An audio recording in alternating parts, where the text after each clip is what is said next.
High, my name is दर्शना आणि so Damini ma'am बद्दल मी आधी सांगेल. 2020 मध्ये दामिनी मॅमने मला बोलवलं होतं for makeup shoot, for bridal makeup shoot by the way.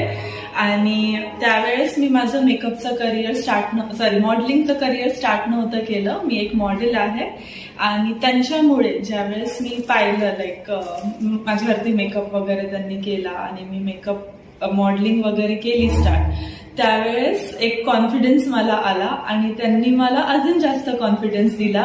She made me look more beautiful, more pretty. And त्यांनी आजपर्यंत माझे बरेच लुक केले. South Indian look, Maharashtrian look, western look, बरेच लुक्स. इवन लेहंगा लुक पण त्यांनी माझा बऱ्याच वेळा केला. But today as a bride मला खूप छान वाटतंय. You all can see me किती छान दिसते, किती प्रिटी दिसते. आणि या शी मेड मी ब्युटिफुल.